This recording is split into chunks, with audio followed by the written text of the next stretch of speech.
Queridos hermanos, toda conducta en el ser humano tiene su razón de ser. Por favor, analice esto. Toda conducta en el ser humano, cualquier conducta que sea, tiene una razón de ser. No hay una conducta que provenga del azar.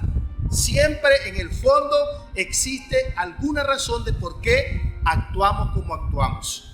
Y por eso en la Biblia aparece este versículo de nuestro Señor Jesucristo que dice: no juzguen según las apariencias. ¿Cuáles son las apariencias? Pues las conductas que tenemos. Sino juzguen con justo juicio. Es decir, para hacernos un razonamiento correcto de por qué las personas actuamos como actuamos, necesitamos saber el fondo del asunto. ¿Por qué razón las personas actuamos como actuamos? Eso sería juzgar justamente sabiendo la razón de la conducta, sabiendo por qué razón tenemos una reacción o tenemos otra. Bueno, por un momento vamos a analizar la siguiente imagen. ¿Ok? Vamos a analizar la siguiente imagen y les voy a pedir por favor que traten ustedes de analizar por qué razón el personaje que van a ver a continuación tiene la conducta que tiene. Quiero aclarar que en la primera parte de este mensaje quiero hablar teóricamente. Quiero plantear una teoría y después, en la segunda parte de mi sermón, quiero explicarles qué dice la Biblia acerca de lo que voy a presentar en esta mañana. ¿Ok? ¿Estamos listos para ver a este personaje? Bueno, ¿pueden verlo? ¿Qué tenemos ahí? ¿Cuál es la particularidad de ese equino? Está amarrado en una silla. ¿Qué dicen ustedes de eso?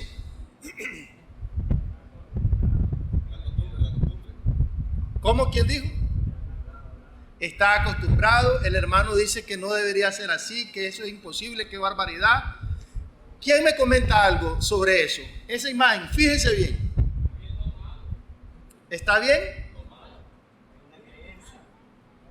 ¿Es una creencia? Perfecto. Dice él que así fue desde pequeño educado, desde que era un potro fue educado de esa forma. ¿Qué dicen ustedes? ¿Ese animalito puede liberarse de ese amarre, de esa silla, sí o no?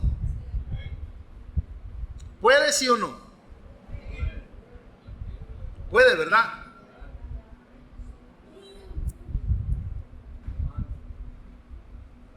Eso que ustedes miran ahí se llama indefensión aprendida. Él aprendió a estar indefenso ante la adversidad. ¿Y ahí cuál es la adversidad? Esa silla. Pero la adversidad es insignificante. Él puede liberarse, pero no lo hace. Porque aprendió a someterse de esa forma. ¿Ok? Ahora, con todo el respeto, quiero decirle que muchos de nosotros nos parecemos a ese personaje. No físicamente, aclaro, ¿verdad? Sino que nos parecemos en la actitud que hemos simplemente aceptado la adversidad como una forma de vida. A eso se llama indefensión aprendida.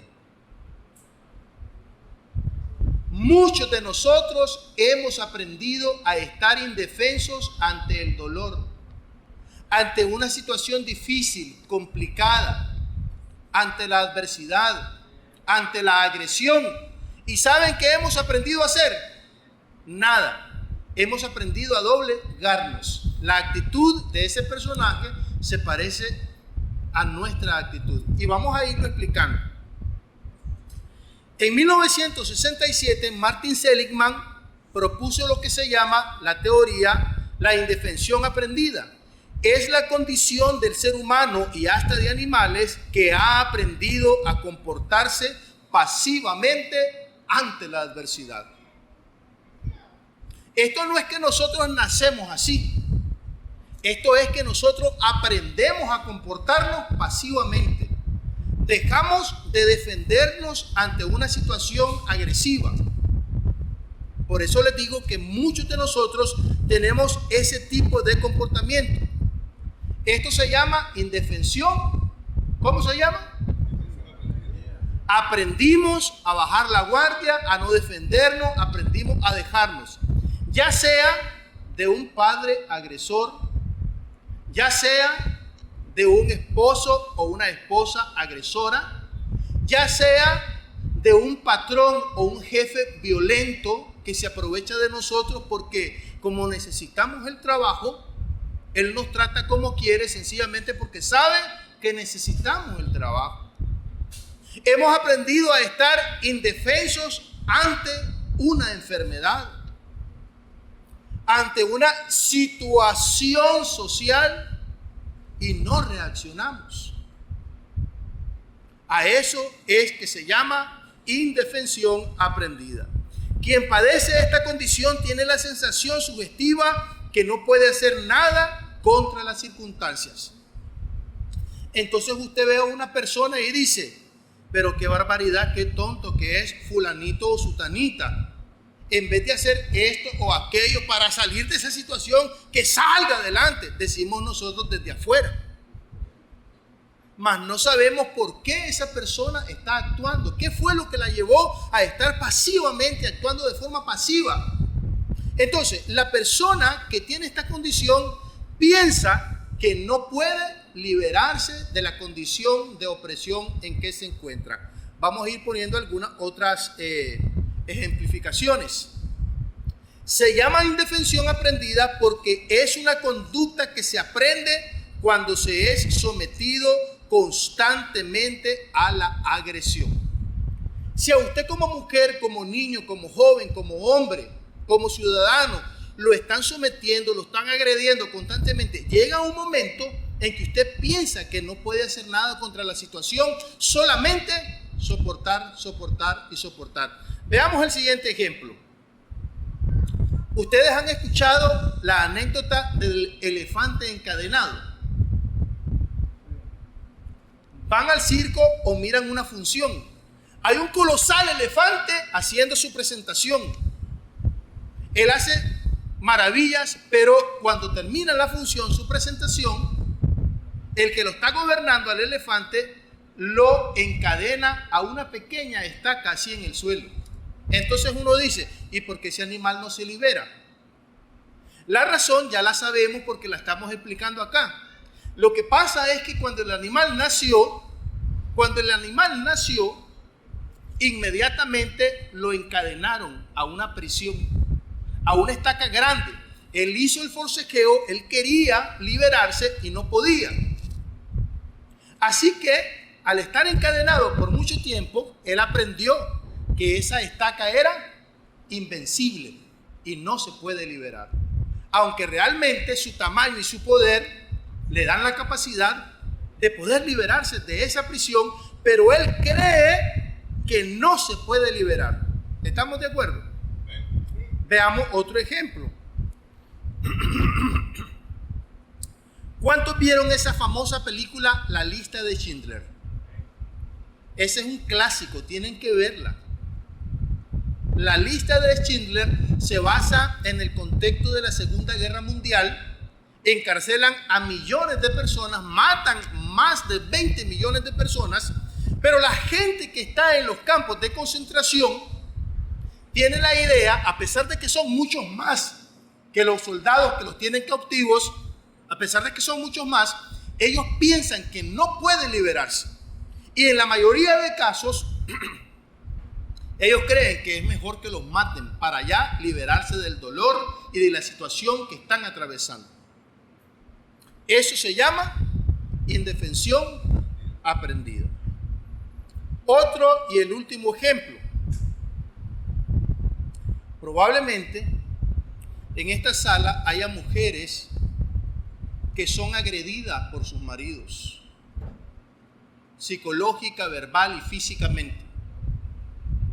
Entonces el marido le tira una consigna a ella, que sin él no puede vivir, que él es el único que le puede dar todo y que sin él, ella, quién sabe qué va a pasar con ella. Y comienza la agresión, hasta que llega un momento en que la mujer dice, es cierto, este hombre si me deja, ¿qué voy a hacer? ¿De dónde voy a tomar? ¿Cómo voy a agarrar? Esa constante agresión psicológica, verbal, hace que las personas se condicionen. ¿Y qué es lo que ocurre? Ocurren algunos efectos de esa conducta. Cuando nosotros permitimos que se nos agreda, ya sea un padre, una madre, un hermano, un pariente, cuando permitimos que se nos agreda, llegamos a creer que no podemos defendernos y nuestra conducta se mira afectada. ¿Cómo así? ¿Qué es lo que pasa? El ser humano se ve limitado en su conducta y en su libertad. Porque la persona piensa que no puede hacer aquello, no puede hacer lo otro, sencillamente porque es prisionero de esa condición. También, ¿qué es lo que ocurre? Se afecta la racionalidad de esa persona. ¿Por qué se afecta la racionalidad de esa persona? Porque la persona no encuentra una salida, no sabe pensar qué hacer para salir de esa situación. Entonces, las personas no se miran solamente afectadas en su libertad, que hacen una cosa y pueden hacer otra, no solamente en eso, sino que no encuentran racionalmente una salida, una respuesta a su condición. Y muchas de las personas que están aquí están en esa condición y eso es grave. Lo vamos a explicar después basados en la palabra de Dios. Y otra cosa es que esta situación afecta emocionalmente a las personas. ¿Cuáles serían algunas causas de por qué llegamos a esta situación? Aunque ya la hemos dicho, o ya hemos dicho algunas, por favor, veamos algunas causas.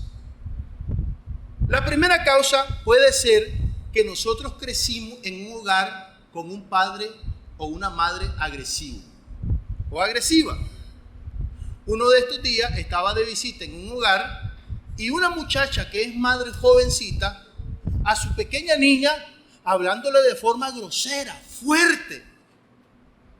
Mira, mujer, le digo, y es que vos no sabés hablarle con cariño a tu hija.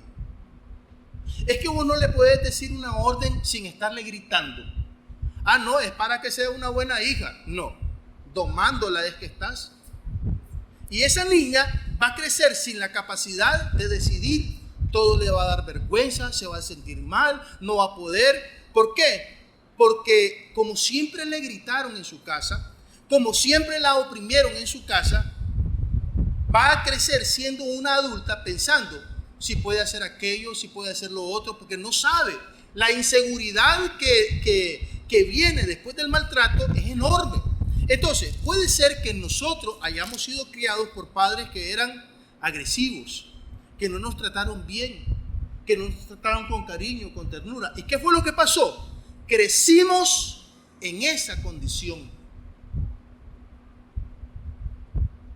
Puede ser que usted esté casada con un hombre que no la trata bien y eso la está afectando a usted a tal grado que está en indefensión, solo recibiendo el maltrato. Puede ser. Puede ser, como ya dije, que usted esté trabajando en un lugar donde lo tratan mal. Puede ser que usted esté viviendo en un lugar donde si te corres te mato y donde si te quedas también. Entonces, ¿qué tiene que hacer la persona? Doblegarse. Puede ser que usted esté siendo oprimido por una circunstancia económica, como la siguiente. Mire, por ejemplo, ¿quiénes conocen a esos personajes? Unión mañosa. Digo, Unión Fenosa. Les voy a contar algo que varios de ustedes conocen. Esto es verídico porque salió en un noticiero.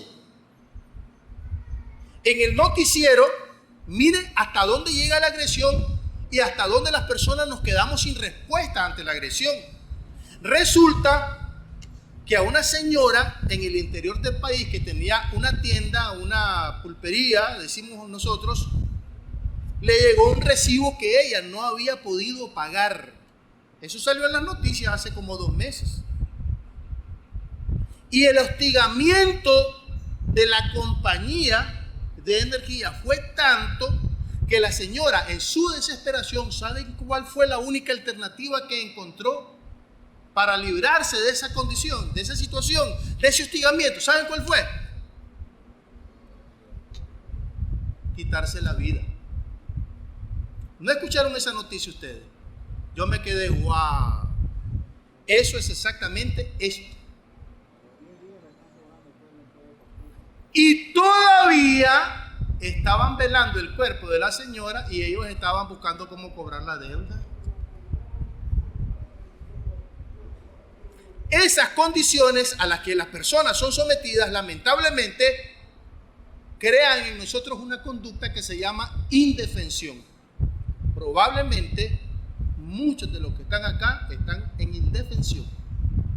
Ahora, si usted mira a una persona que lamentablemente está pasando una situación complicada y no reacciona, no lo culpe. ¿Sabe por qué? Porque la indefensión aprendida no es fácil de superar. Y en el cristianismo y en las iglesias tenemos la costumbre de llegar a decirle a la persona que está bien atribulada, tenga fe. Sí, la gente tenemos que tener fe. Ok, y no quiero ofender a nadie con esto, pero escuche bien.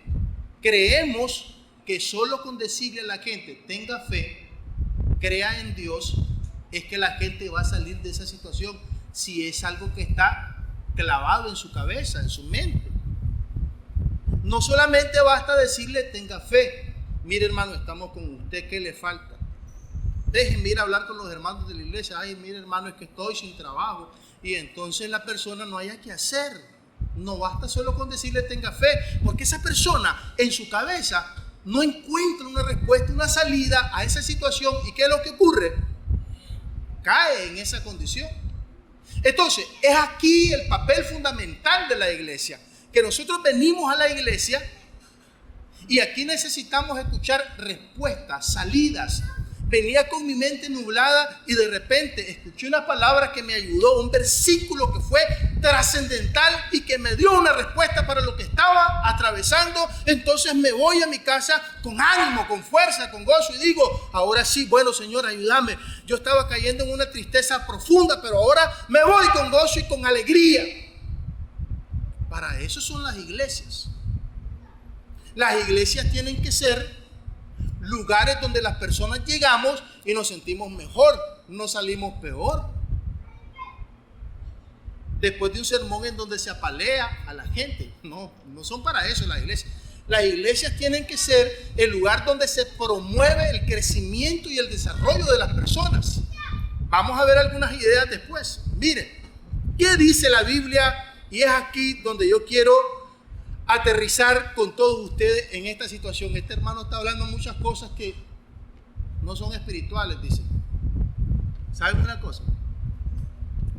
Todos los predicadores deberíamos saber de este tipo de cosas porque estamos ministrando a las personas. Al ministrar a las personas que pasan por problemas como esto, fácil, podemos ayudarlos a comprendemos qué es lo que le pasa.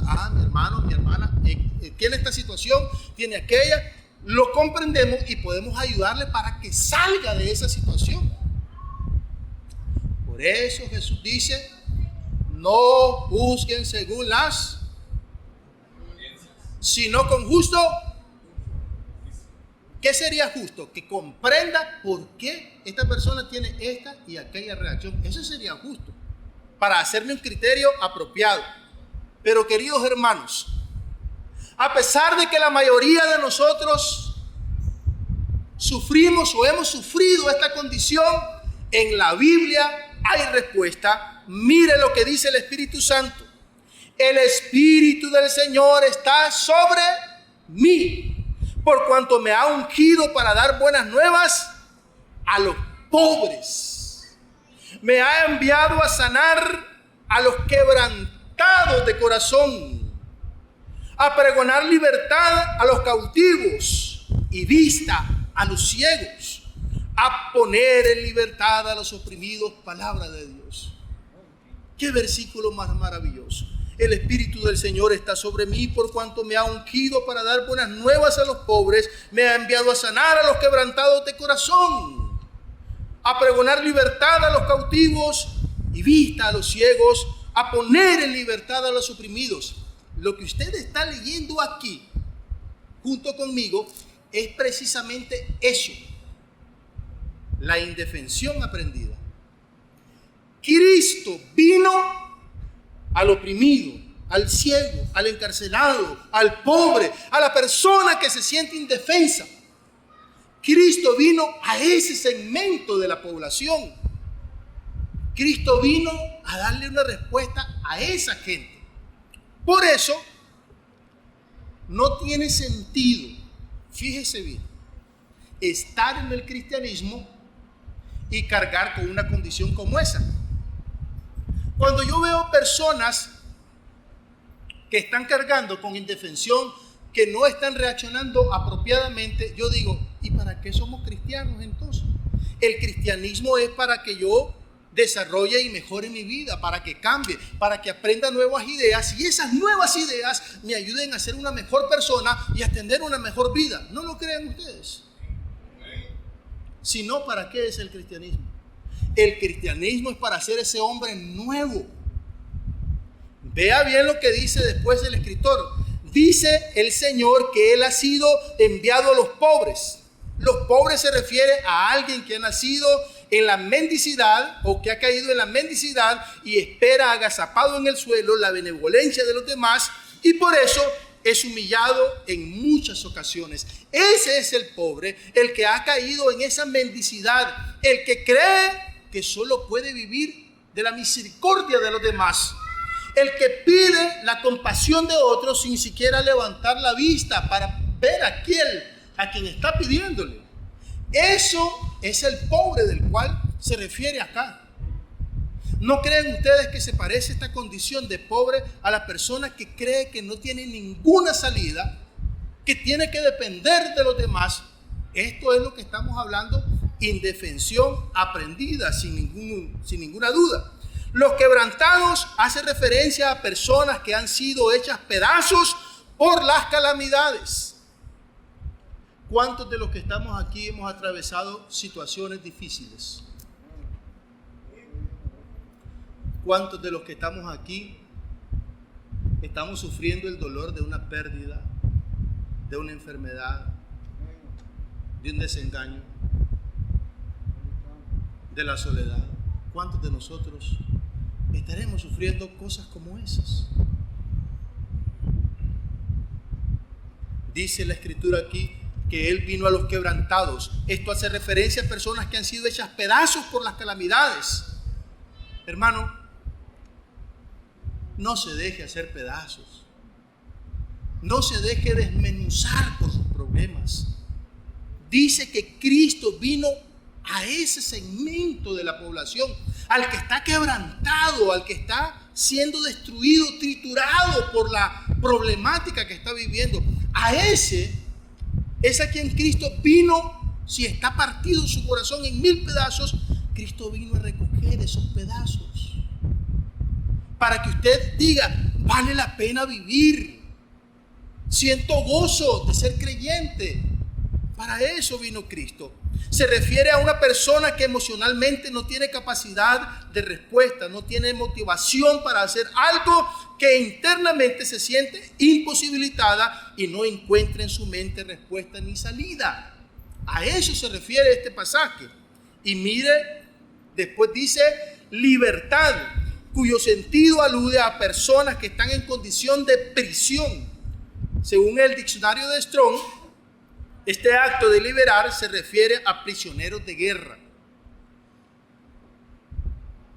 Me cuentan que la iglesia de Cristo acá en Fátima no ha dejado de reunirse ni un solo domingo. Bueno, lo alabo por eso, pero ¿cuántos han estado también encerrados en sus casas?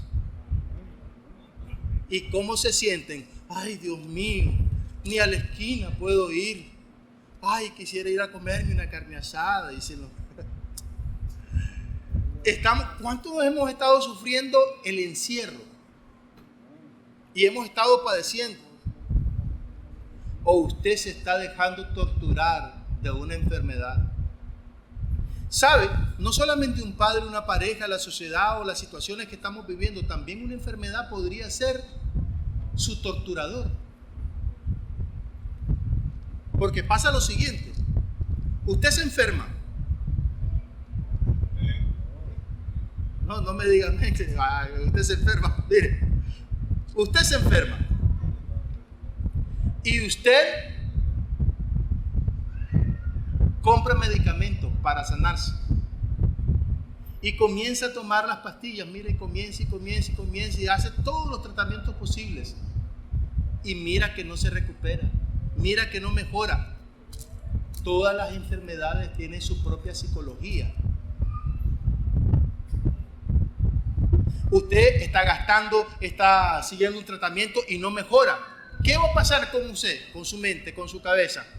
Llega un momento en que usted puede llegar a pensar: no me voy a curar, me voy a morir, quién sabe cuánto me falta, qué va a pasar. Y la inseguridad esa que le está generando ese pensamiento de la enfermedad. La enfermedad puede ser quien le esté oprimiendo a usted y le esté ayudando a tener una condición de indefensión.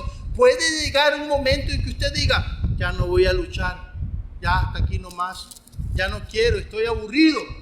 Ha caído en la indefensión, pero Cristo vino a darle libertad a esa persona que se siente en esas condiciones. Y mira la siguiente palabra: dice que Él vino a los oprimidos, cuyo sentido es aquel de una persona que ha sido traspasada por las calamidades y como consecuencia está partida como en 1000 piezas, desmenuzada emocionalmente. Queridos hermanos, la predicación de Jesús es dirigida a este segmento de la población, a los que han caído en indefensión, porque Él vino a dar libertad, a dar vista, a recoger los pedazos de aquellos que están destruidos emocionalmente. A esa sección vino Jesús. La predicación de Jesús es dirigida a ese segmento, a los pobres, a los quebrantados, a los presos y oprimidos. Él vino a ofrecer una vida nueva, abundante, dice la palabra, y ese proceso pasa por la recuperación emocional de las personas. Se acaba de bautizar usted y usted ha sufrido esa condición en su pasado. Tiene que venir a recuperarse a la iglesia. La iglesia es el lugar donde venimos a sanarnos de nuestras heridas emocionales, psicológicas, de nuestras heridas del alma. Si has sufrido el maltrato, querido hermano, hermana, este es el lugar en donde encontrarás el consejo, la palabra de Dios para ayudarte a salir adelante. No se dé por vencido. No se deje someter por ninguna circunstancia. Luche, pelee, sea fuerte. Usted y yo hemos sido llamados a la vida abundante. Hemos sido llamados a esa vida abundante, no a una vida de me dejo, aquí estoy, esto es, hasta aquí llegué. No se deje, mi hermano. Luche con todas sus fuerzas. Acepte la vida abundante que Cristo le da. Y aquí quiero dar 3 consejitos. El primero, escucha bien esto, por favor. Al venir al cristianismo, muchos procesos que ocurrieron en nuestra vida deberían revertirse. Es decir, nosotros crecimos y hubo muchos procesos que nos afectaron. Esos procesos, si son malos, deberían revertirse, eliminarse. Pero en muchos casos no es así, lamentablemente. A esas conductas aprendidas en el pasado, a esas creencias que están tatuadas en nuestra mente, la Biblia le llama el viejo hombre. No solo porque usted fumaba y ahora ya no fuma y de repente se escondió para ir a fumar, es que usted está reviviendo al viejo hombre. El viejo hombre no solamente eso. El viejo hombre es cargar con el dolor, cargar con la depresión. El viejo hombre es cargar con la amargura todavía. Eso también es el viejo hombre, porque eso lo aprendimos en el pasado. Y al venir a Cristo, todo eso tiene que revertirse, desaparecer, crear en nuestra vida a ese nuevo hombre que estamos esperando. Mire lo que dice la palabra de Dios ahí. En cuanto a la pasada manera de vivir, ¿cuál es la pasada manera de vivir? Todas esas cosas que nosotros hemos aprendido y que nos han afectado. Si usted no es feliz, hermano, si usted no está contento con su vida, si viene a la iglesia y todavía no mira ningún cambio, usted necesita abandonar esa pasada manera de vivir. Porque en Cristo ahora somos, ¿qué cosa? Nueva criatura. El viejo hombre, ¿saben dónde está instalado? Aquí. Todo lo que creemos, lo que sentimos y lo que hacemos está en nuestra mente.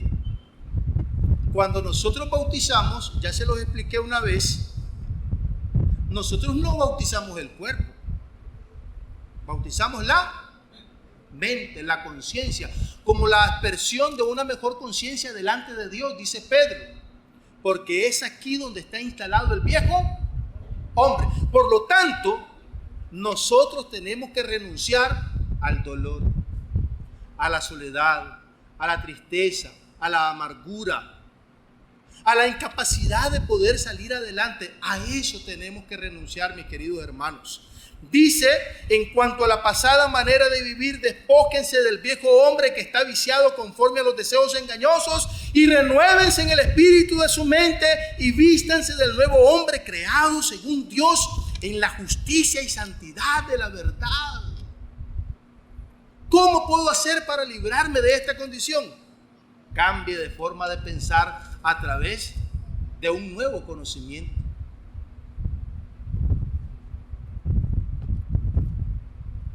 De esa forma se comienza. Consejo número 2. Todos debemos aceptar la ayuda de otro para poder levantarnos de esta condición de postración. Hermanos, en la iglesia estamos para ayudarnos, no para criticarnos, no para hundirnos, no para tratarnos mal.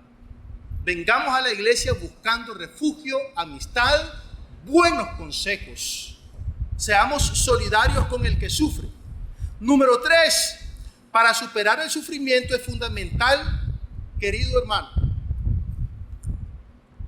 es fundamental que recuperemos el control de nuestra vida.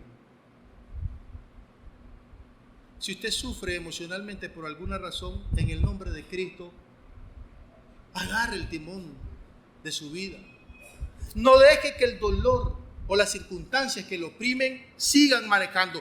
Tome el control de su vida. En otras palabras, si hemos dejado que la vida nos agreda y nos sentimos indefensos ante ella, es fundamental que recuperemos el control, y este control se recupera cuando recibimos la información correcta. ¿Cuál es la información correcta? Que somos más que vencedores en Cristo Jesús, que hemos sido perdonados. Por eso tenemos que entender que somos más fuertes que el agresor.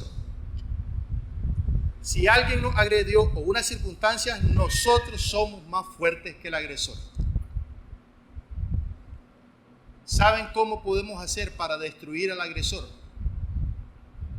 Pónganse de pie por un momento, por favor, quiero orar por ustedes. ¿Saben cómo podemos hacer? Voy a ir a lo práctico.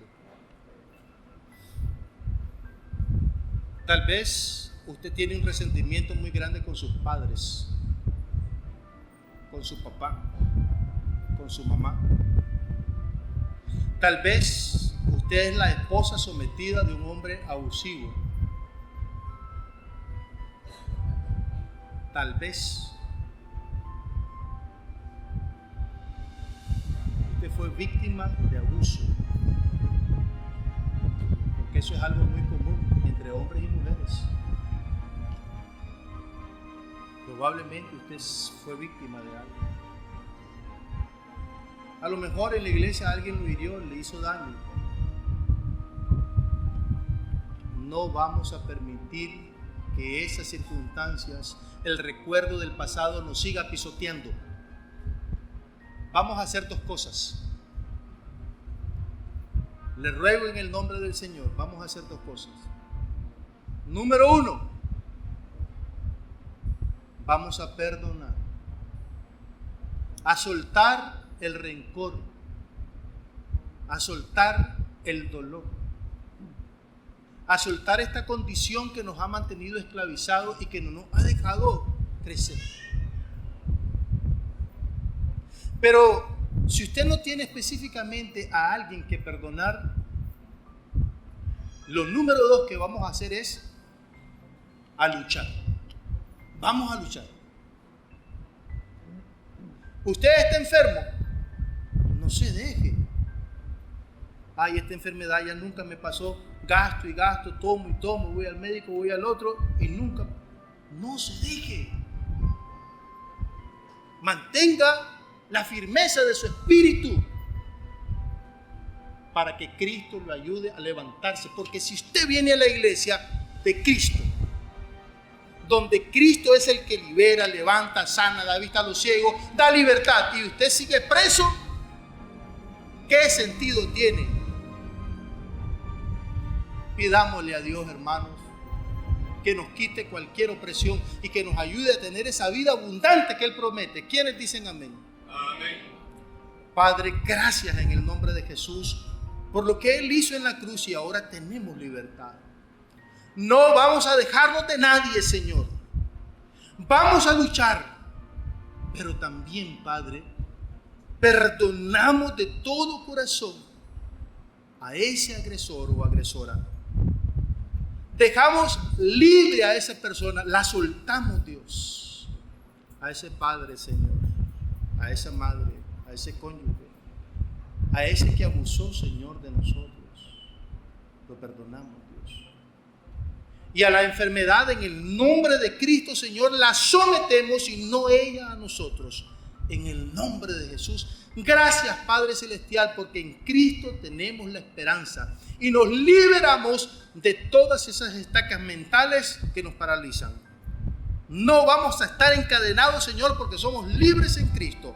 A ti sea la honra, gloria, poder y alabanza por Cristo nuestro Señor. Amén.